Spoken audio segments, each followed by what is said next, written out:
C'est parti au Bentegodi de Vérone pour ce dernier match de l'année 2017 en Serie A, la 19e journée. La Juventus qui en cas de victoire reviendrait à un point du Napoli. La Juve qui se déplace sur la pelouse de l'Hellas Vérone, 19e. 3 victoires seulement au compteur pour le promu.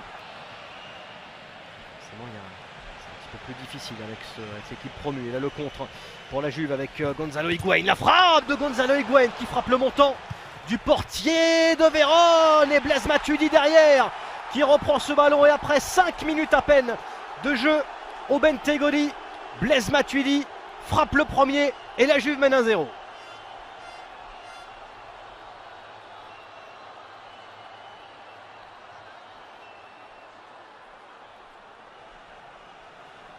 Avec la frappe terrible au départ de Gonzalo Higuaín sur ce ballon perdu très rapidement, trop rapidement. L'Hellas Vérone avait terminé à égalité de points avec le 3e, Frosinone. La frappe de Gonzalo Higuaín écartée là par Nicolas.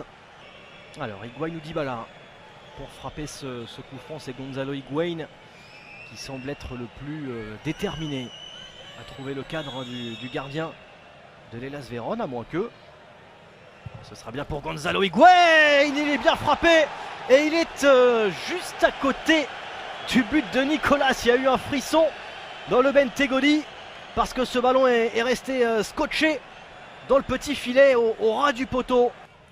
Alexandro Matuidi.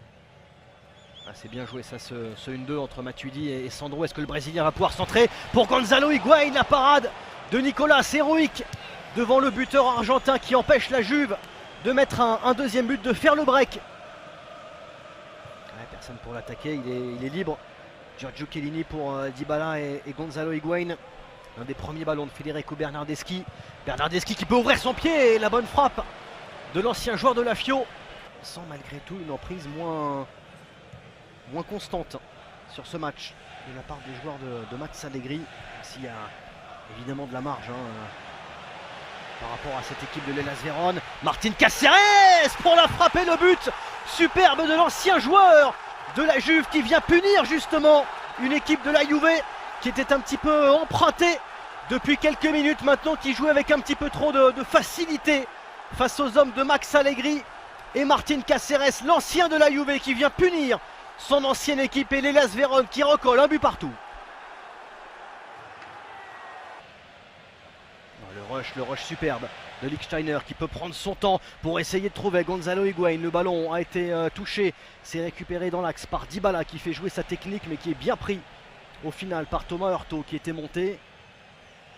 Ballon dans l'espace avec Martin Cáceres pour Paulo Dybala, la reprise, et voilà le retour de l'enfant prodigue de la Juve, de nouveau titulaire après quasiment un mois sur le banc en championnat, et Paulo Dybala qui libère les supporters de la Juve, qui reprend l'avantage dans cette partie. La Juve mène 2-1 grâce au 13e but cette saison en championnat de Paulo Dybala.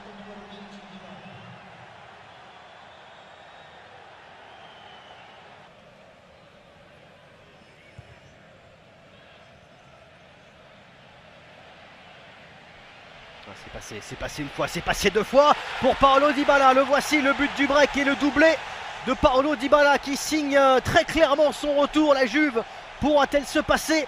Max Allegri pourra-t-il se passer du sauveur de ce soir qui se nomme Paulo Dybala? La classe cette fois-ci de l'attaquant argentin, toute la technicité, la palette complète de Paulo Dybala, l'instinct du buteur sur le but du 2-1. Ce sera pour Dybala, c'est bien frappé, et la parade de Nicolas parce que le ballon était cadré, il y avait danger.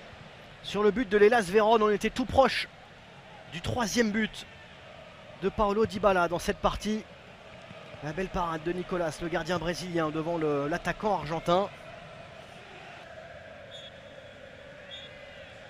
Cette année 2017 se termine par une victoire pour la Juve, 3-1 sur la pelouse de l'Hellas Vérone. Paulo Dybala, grand bonhomme de cette partie, double buteur alors que l'Hellas Vérone avait fait douter cette équipe de la Juve. Martin Cáceres avait égalisé en seconde période, mais le doublé de Paulo Dybala pour son retour comme titulaire scelle la victoire de la Juve qui s'impose 3-1 et revient à 1 point du Napoli au classement.